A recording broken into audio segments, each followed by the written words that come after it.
नमस्कार विद्यार्थी मित्रांनो, तुमचं सर्वांचं राहुरी ॲग्री अकॅडमी या यूट्यूब चॅनलवर स्वागत. मी doctor Sandeep Bhusari, chief mentor and director of our Rahuri agri academy. बघा, आजच्या या व्हिडिओचा उद्देश म्हणजे आपली कृषी विद्यापीठ पद भरती. बघा, जवळपास आपण जनरली विचार केला तर गेले 10 ते 12 वर्षापासून कोणतीही विद्यापीठची भरती झालेली नाही. आणि आता जनरली जरी आपण विचार केला तर जवळपास फक्त 40 ते 45% लोक विद्यापीठमध्ये अवेलेबल आहेत. म्हणजे तेवढाच स्टाफ अवेलेबल आहे. आणि हे 40 ते 45% लोकच काय करत आहे, आपलं विद्यापीठ चालवते. त्याच्यामुळं आता एक अशी सिच्युएशन आलेली आहे का गव्हर्नमेंटला ही विद्यापीठ भरती करणं गरजेचं आहे आणि करावीच लागेल. त्याकरता एक ग्रीन सिग्नल म्हणजे आपल्या सगळ्यांना माहिती आहे, तुम्ही ही ॲडव्हर्टाइजमेंट बघितली असेल. 31/12/2024 रोजी महात्मा फुले कृषी विद्यापीठाची जी काही प्रकल्पग्रस्तांसाठीची जी काही ॲडव्हर्टाइजमेंट आहे, ती विद्यापीठानं पब्लिश केलेली आहे. आता बघा, जनरली जर विचार केला तर आता मुलांचे मेसेज वगैरे येतात, कॉल वगैरे येतात, की सर आपली जी काही रेग्युलर भरती आहे, ती भरती केव्हा असणार आहे? परत काही विद्यार्थी असे पण आहेत, की जे विचारतात, की "सर मी प्रकल्पग्रस्त आहे, मग या ॲडसाठी एलिजिबल वगैरे आहे का?" तर बघा, ही जी काही ॲड आहे, ही ॲड फक्त राहुरी कृषी विद्यापीठाअंतर्गत म्हणजे राहुरी कृषी विद्यापीठ ज्यावेळेस स्थापन झालं किंवा नंतर काही जमीन वगैरे ॲक्वायर केली गेली. मग त्या जमिनीमध्ये आज ज्या लोकांच्या जमिनी ॲक्वायर केल्या गेल्या, त्यांना महाराष्ट्र शासनाकडून प्रोजेक्ट अफेक्टेड हे सर्टिफिकेट भेटलं. मग असे लोकं ज्यांची की महात्मा फुले कृषी विद्यापीठाअंतर्गत ज्यांची जमीन ॲक्वायर केली गेली, असेच लोक या ॲडसाठी एलिजिबल असणार आहेत. ओके. आणि जी काही आपली रेग्युलर पद भरती असेल, ती पद भरती आपली येणाऱ्या 1 ते 2 महिन्यामध्ये फेब्रुवारी एंड पर्यंत ती ॲडव्हर्टाइजमेंट येऊ शकते. आणि ही जवळपास 787 जागांची ही ॲडव्हर्टाइजमेंट आहे. टोटल जर तुम्ही विचार केला, तर याच्यामध्ये वेगवेगळे क्लर्कच्या वगैरे जागा आहेत, टेक्निशियनच्या वगैरे जागा आहेत, ड्रायव्हरच्या वगैरे जागा आहेत. आणि सगळ्यात महत्त्वाचे म्हणजे जे-आर-एच्या जागा असतील, त्याचबरोबर असिस्टंटच्या जागा असेल, ॲग्रीकल्चर असिस्टंटच्या जागा वगैरे अशी सगळी मिळून ही एक पद भरती त्या ठिकाणी प्रकल्पग्रस्तांसाठी ॲडव्हर्टाइजमेंट आलेली आहे. सोबत जी काही आपली रेग्युलर पद भरती आहे त्यासाठी सुद्धा लवकरच फेब्रुवारी एंड पर्यंत ॲडव्हर्टाइजमेंट येण्याचे मॅक्सिमम चान्सेस आहे. तर आजच्या व्हिडिओचा उद्देश म्हणजे जेव्हापासून कृषी पेपर वगैरे झाले किंवा विद्यापीठ पद भरतीची चर्चा वगैरे चांगली सुरू झाली. वेगवेगळे स्टुडंट असतील, टीचर्स असतील, त्याचबरोबर विद्यापीठातले एम-पी-के-व्हीचे जे काही मुलं वगैरे असतील, ठीक आहे. त्याच्यामध्ये पी-एच-डीची मुलं असतील, अकोल्याची मुलं असतील, परभणीची मुलं असतील, दापोलीची मुलं असतील, सगळ्या स्तरावरून विद्यापीठ पद भरतीसाठी प्रयत्न सुरू होते. आणि ही जी काही प्रकल्पग्रस्तांची ॲडव्हर्टाइजमेंट आहे, तर एम-पी-के-व्ही राहुरीमधील जे काही प्रकल्पग्रस्त होते, एक सातत्यानं ते पाठपुरावा वगैरे करून त्यांची ही ॲडव्हर्टाइजमेंट आलेली आहे. तशीच आपण सुद्धा भरपूर प्रयत्न वगैरे केलेले आहेत आणि गव्हर्नमेंट पण या बाबतीत आता पॉझिटिव्ह आहे ॲडव्हर्टाइजमेंटसाठी. त्याच्यामुळं आपली जी काही ॲडव्हर्टाइजमेंट आहे ती 100% येणारच. आता आपल्या व्हिडिओचा मेन उद्देश म्हणजे आता कृषीसेवकचा पेपर झाल्यापासून मुलं सातत्याने विचारतात, की "बाबा सर ठीक आहे, आम्ही जे काही रेग्युलर क्लास 3च्या एक्झामिनेशन असेल, जसं की सरळ सेवामध्ये आपली कृषीसेवकची एक्झाम असेल, तलाठीची एक्झाम असेल, ग्रामसेवकची एक्झाम वगैरे असेल. ठीक आहे. मग त्या पद भरत्या वेगळ्या झाल्या आणि विद्यापीठ लेव्हलची एक्झामिनेशन ह्याच्यामध्ये काही डिफरन्स आहे का? किंवा जे-आर-ए असेल, एस-आर-ए असेल, ॲग्रीकल्चर असिस्टंट असेल, म्हणजे काय? किंवा नेमके त्यांचे रोल काय आहेत? ह्या सगळ्या गोष्टी आपण बघणार आहे. म्हणजे त्याच्यामध्ये आपण प्रमोशन वगैरे कसं होतं त्यांचं, वर्क काय असतं त्यांचं, त्याचबरोबर सॅलरी वगैरे किती असते, काय? ह्या सगळ्या बारीक-सारीक गोष्टी आपण या ठिकाणी बघणार आहे या व्हिडिओच्या माध्यमातून. त्याच्यामुळं एक विद्यापीठ पद भरती तुम्हाला करायची. तुम्ही ज्या पोस्टसाठी एलिजिबल व्हाल, त्या पोस्टचं ॲक्चुअली वर्क काय? तर ते आपण या व्हिडिओच्या माध्यमातून फास्टमध्ये थोडंसं बघणार आहे. तुम्ही जर चॅनलला नवीन असाल, तर आपल्या चॅनलला लाईक करा, सबस्क्राईब करा आणि आजचा जो काही आपला पार्ट आहे, त्याला आपण सुरुवात करूया. बघा, ही जी काही ॲडव्हर्टाइजमेंट होती, ही महात्मा फुले कृषी विद्यापीठ राहुरी यांनी बघा, ही दिनांक 31/12/2024 ला ही ॲड प्रसिद्ध केलेली आहे. आणि ही एक आपल्या ॲडसाठी रेग्युलर जाहिरातीसाठी एक ग्रीन सिग्नल म्हणायला काही हरकत नाही. तर ह्या वेगवेगळ्या पोस्ट आहेत. त्याचा सिलेबस वगैरे काय आहे? ठीक आहे. तो अभ्यास वगैरे आपण कसा करावा रेग्युलर एक्झामिनेशनचा वगैरे ते सगळं आपण एका YouTubeच्या एक लाईव्ह सीरीज आपण सुरू करणार आहे. तर त्या लाईव्ह सीरीजची अपडेट वगैरे मी तुम्हाला आपल्या Telegram चॅनलवर देईलच. सोबत तुम्ही Telegram चॅनल सुद्धा जॉइन करून घ्यायचं. व्हिडिओच्या डिस्क्रिप्शनमध्ये त्याची लिंक प्रोव्हाईड केलेली असेल. तोच बरोबर आपला चॅनल सुद्धा तुम्ही सबस्क्राईब करून ठेवा. आता हे वेगवेगळ्या पोस्ट आहेत. ठीक आहे. मग त्यांचा सिलेबस वगैरे काय असेल? म्हणजे आपण जी-आर-ए, एस-आर-ए असिस्टंटसाठी प्रिपरेशन करणार आहोत. मग त्याचा सिलेबस वगैरे काय आहे? आता भरपूर अशी मुलं आहेत, की बाबा आम्ही कुलसेवक केलंय, ग्रामसेवक केलंय, तलाठी केलंय, खूप सारा अभ्यास आहे. जे आपले ऑनलाईन टाइपची पुस्तकं असतील, जसं की सुंदा वगैरे असेल, व्हॉल्यूम वगैरे असेल, फर्स्ट, सेकंड, ठीक आहे. टॉपर्स नोट्स वगैरे असतील, लातूरच्या नोट्स वगैरे असतील. खूप सारे पुस्तकाची पुस्तके आमचे पाठ आहे, तरी आमचा रिझल्ट येत नाही. म्हणजे तुम्ही ग्रामसेवक दिले असेल, त्याचबरोबर कृषी सेवक दिले असेल. म्हणजे एवढं म्हणजे हे मुलांचे प्रश्न येतात, की विचारतायत मुलं, की "सर माझा एवढा स्टडी असून पण माझा रिझल्ट येत नाही." मग नेमकी चूक होते कुठं? ठीक आहे. त्याचबरोबर मग आपलं ही एक्झामची लेव्हल काय असेल, विद्यापीठची लेव्हल काय असेल एक्झामिनेशनची, ह्या सगळ्या बाबतीचं आपण अंडरस्टँडिंग एक YouTubeला एक सीरीज आपण सुरू करणार आहे. त्यासाठी आपला चॅनल तुम्ही सबस्क्राईब करा. त्याचबरोबर जे काही टेलिग्राम असेल आपला टेलिग्रामचा चॅनल, तो सुद्धा तुम्ही सबस्क्राईब करून ठेवा. लिंक तुम्हाला डिस्क्रिप्शन बॉक्समध्ये अवेलेबल होईल. ठीक आहे. मग तो सिलेबस वगैरे काय असेल ते आपण नंतर त्या गोष्टी डिस्कस करू. आत्ताचा जो मेन पार्ट आहे, आपण एक हायरची बघणार आहे. ठीक आहे. म्हणजे तुम्ही असिस्टंट झालात, ॲग्रीकल्चर असिस्टंट विद्यापीठमध्ये झाला. तर प्रमोशननी तुम्ही काय होणार आहेत? त्याच्यानंतर जे-आर-ई होताल. जे-आर-ई नंतर एस-आर-ए व्हाल. एस-आर-ए नंतर काय व्हाल? ठीक आहे. एफ-ई व्हाल. एफ-ई नंतर असोसिएट प्रोफेसर, नंतर प्रोफेसर. ही हायरची आणि त्याच्या रिक्वायरमेंट वगैरे काय-काय ते आपण डिटेलमध्ये बघणार आहे. तर आपण थोडंसं स्लाइडवर जाऊन ही एक हायरची मी व्यवस्थित त्या ठिकाणी मांडलेली आहे, ती आपण बघूया. जे काही आपलं ॲग्रीकल्चर असिस्टंट असेल, जे-आर-ए असेल, एस-आर-ए असेल, ठीक आहे. यांचं वर्क असेल, एलिजिबिलिटी क्रायटेरिया असेल, पे स्केल असेल, त्याचबरोबर तुमचं प्रमोशन वगैरे असेल. कोणत्या-कोणत्या याच्यामध्ये प्रमोशन या लोकांचं होतं. तर हे आपण सगळ्या बघणार आहे या गोष्टी. त्याच्यामुळे आता थोडंसं हे फास्टमध्ये आपण बघणार आहे. ठीक आहे. वर्क वगैरे काय असेल ते. कारण की व्हिडिओ आपला जास्त लाँग पण नको व्हायला. यामध्ये बघा ॲग्रीकल्चर असिस्टंट, ठीक आहे. ॲग्रीकल्चर असिस्टंट त्यालाच आपण कृषी सहाय्यक म्हणतो. आता एलिजिबिलिटी क्रायटेरिया काय याचा? आता बघा डिप्लोमा आणि यूजी म्हणजे ग्रॅज्युएशन झालेले जे काही आपले ॲग्री कॉस असतील, त्याचबरोबर डिप्लोमा झालेले जे काही आपले ॲग्री कॉस असतील, हे या पोस्टसाठी एलिजिबल असतील. त्याच्यानंतर बघा वर्क काय असणार आहे? ॲग्रीकल्चर असिस्टंटचं वर्क काय असणार आहे? तर यामध्ये बघा फील्ड वर्क तुमचं असेल, त्याचबरोबर वर्क प्रोजेक्ट वगैरे असतील तुमचे, त्या प्रोजेक्टमध्ये सुद्धा तुम्हाला वर्क करावं लागेल. त्याचबरोबर वेगवेगळे प्रोग्राम असेल, युनिव्हर्सिटीचे प्रोग्राम वगैरे असतील, त्याच्यामध्ये सुद्धा तुम्हाला मॅनेजमेंटचं वगैरे काम करावं लागेल.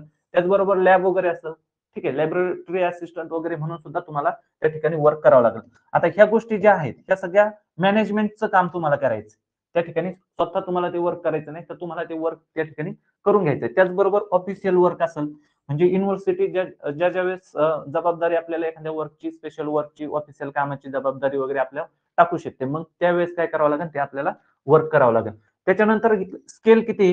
ही एक क्लास 3 ची पोस्ट आहे. ठीक आहे. ॲग्रीकल्चर असिस्टंट ही क्लास 3 ची पोस्ट आहे. त्याच्यानंतर प्रमोशन बघा आता काय होणार? हे जे काही ॲग्रीकल्चर असिस्टंट आहे, यांचं प्रमोशन काय होतंय? जे-आर-ए. ठीक आहे. ठीक आहे. जे-आर-ए म्हणून या असिस्टंटचं प्रमोशन वगैरे होऊ शकतं आणि ते केव्हा? तुम्ही ज्यावेळेस असिस्टंट म्हणून एक जवळपास 8 ते 10 वर्ष तुम्ही वर्क कराल.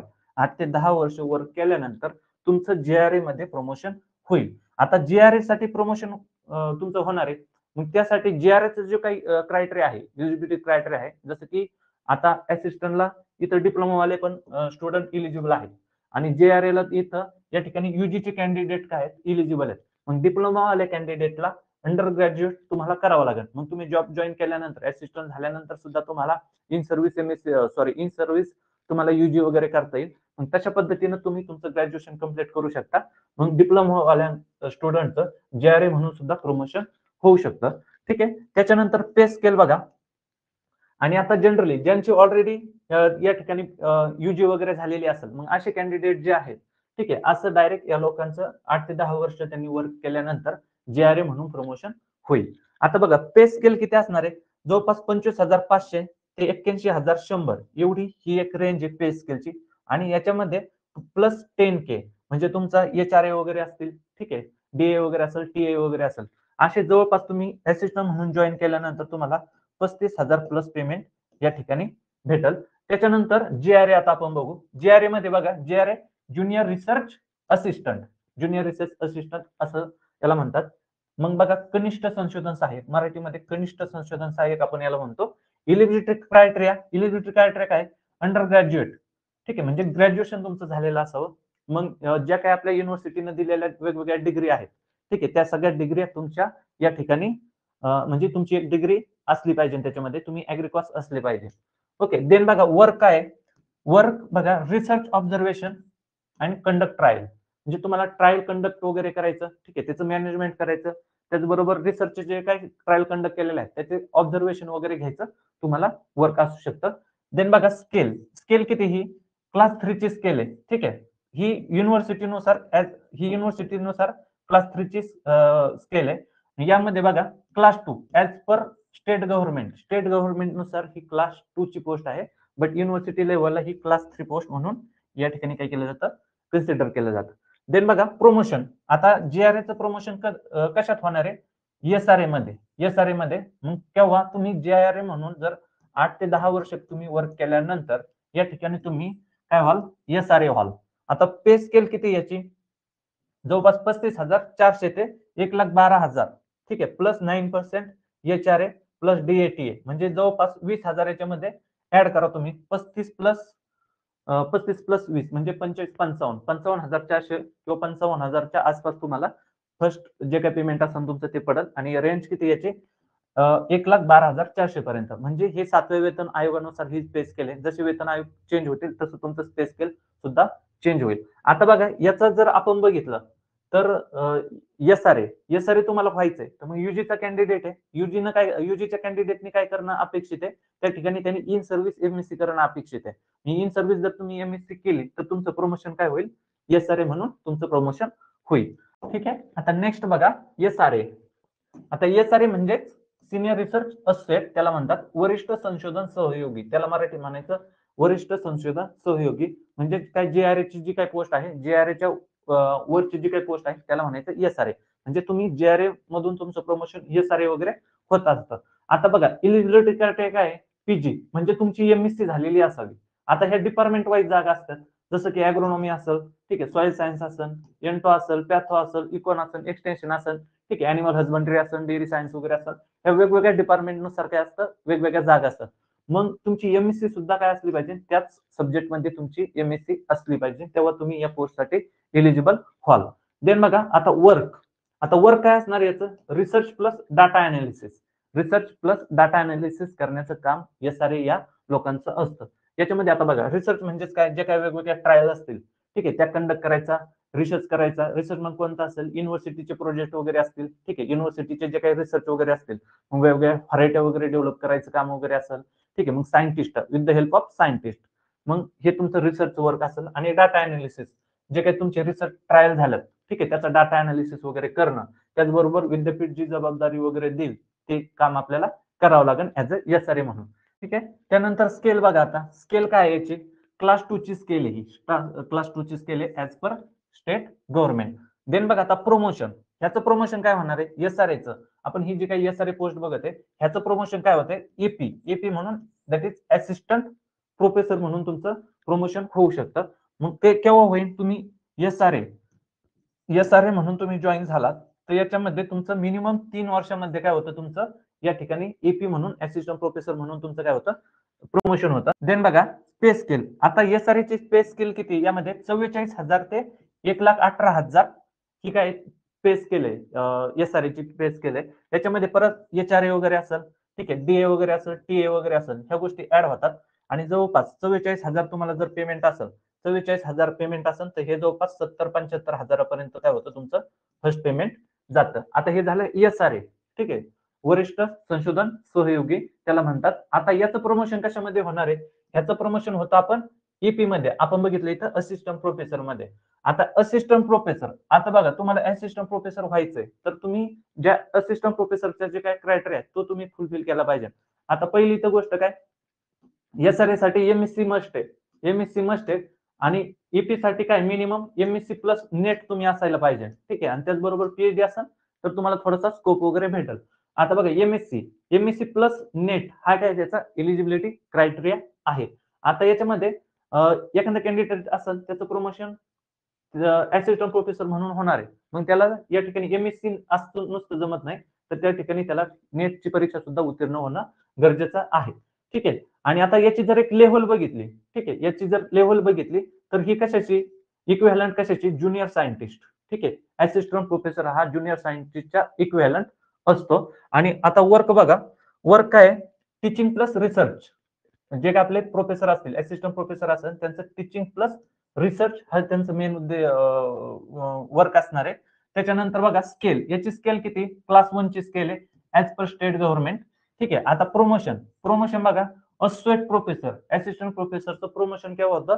8 ते 10 वर्ष त्यांनी वर्क केल्यानंतर असिस्टंट प्रोफेसर म्हणून वर्क केल्यानंतर त्यांचं असोसिएट प्रोफेसर म्हणून त्यांचं प्रमोशन होतं. ठीक आहे. After 10 years. आता पे स्केल बघा.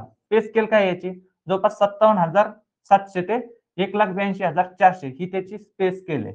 ठीक आहे, कशाची असिस्टंट प्रोफेसर. आता याच्यामध्ये प्लस HRA वगैरे तुम्ही ऍड करा, DA आणि TA. जवळपास हे पेमेंट आहे तुमचं, हे HRA वगैरे धरून 90,000 तुम्हाला फर्स्ट पेमेंट जातं तुमचं, 90,000. ठीक आहे.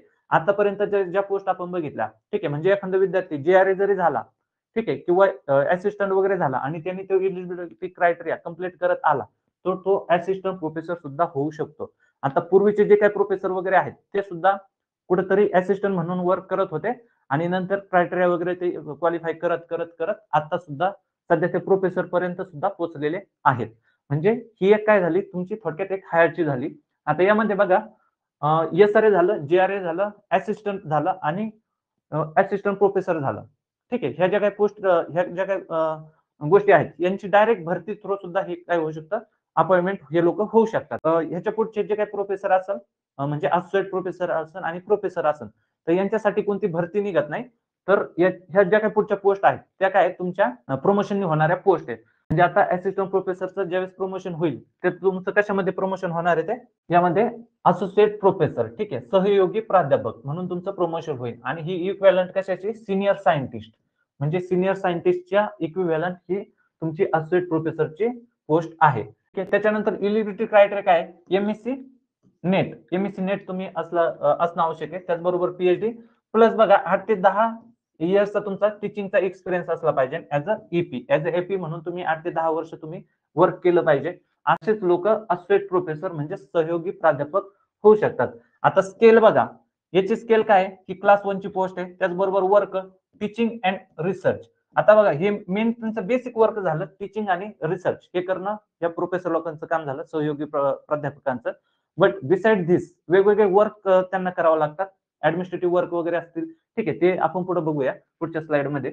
या ठिकाणी बघा मग प्रोमोशन त्यांचं प्रोफेसर म्हणून प्रमोशन होणार आहे आफ्टर 5 इयर. तुम्ही सहयोगी प्राध्यापक म्हणून 5 वर्ष काम केल्यानंतर तुमचं प्रोफेसर या पोस्टवर काय होणार तुमचं प्रमोशन होणार आहे.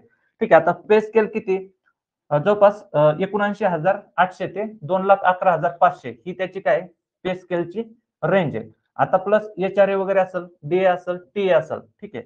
आता याच्यामध्ये ही एक रेंज आहे. पण जवळपास आत्ताचे जे काही प्रोफेसर वगैरे असतील जवळपास 2-2 लाख रुपये त्यांना पेमेंट आहे. म्हणजे आता ही शक्यतो या ठिकाणी इथून कोणाची सहयोगी प्राध्यापक म्हणून या पेमेंटवरून कोणाची सुरुवात होत नाही. ठीक आहे. कारण की असिस्टंट प्रोफेसर म्हणून ते ऑलरेडी त्या ठिकाणी काय असतात असिस्टंट प्रोफेसर म्हणून त्यांना जवळपास 1.5 लाखापर्यंत पेमेंट वगैरे असतं. ठीक आहे. किंवा त्याच्यापेक्षा पण जास्त पेमेंट असतं असिस्टंट प्रोफेसर म्हणूनच. मग त्यांची जी लास्टचं जे काही पेमेंट असेल त्यांचं ठीक आहे तिथून पुढे परत ती पे स्केल सुरू होते. जवळपास आता 2 लाखापर्यंत काय आपले जे काही सहयोगी प्राध्यापक वगैरे असतील त्यांचं पेमेंट आहे. ठीक आहे. त्याच्यानंतर आता असोसिएट प्रोफेसरचं प्रमोशन तुमचं प्रोफेसर म्हणून झालं. असोसिएट प्रोफेसरचं तुमचं प्रमोशन या ठिकाणी प्रोफेसर म्हणून झालं. तर बघा या ठिकाणी प्रोफेसर म्हणजे प्राध्यापक. आता याचा जो काही इक्विव्हॅलंट दर्जा आहे कशाशी आहे प्रिन्सिपल सायंटिस्टच्या इक्विव्हॅलंट ही पोस्ट आहे. त्याचबरोबर या ठिकाणी बघा eligibility criteria MSc net plus PhD तुमची आवश्यक आहे. Experience as a associate professor तुम्ही असोसिएट प्रोफेसर असला पाहिजे तरच तुम्ही प्रोफेसर होऊ शकता. स्केल बघायची क्लास 1 ची स्केल आहे. वर्क असणार basic work teaching plus research work असेल. रिटायरमेंट याच्यानंतर तुमची रिटायरमेंट आहे. त्यामध्ये बघा पे स्केल. आता पे स्केल किती याची 1,44,000 ते 2,18,200 प्लस HRA प्लस DA आणि TA म्हणजे जवळपास असे 40 ते 45,000 त्याच्यामध्ये ऍड होतात.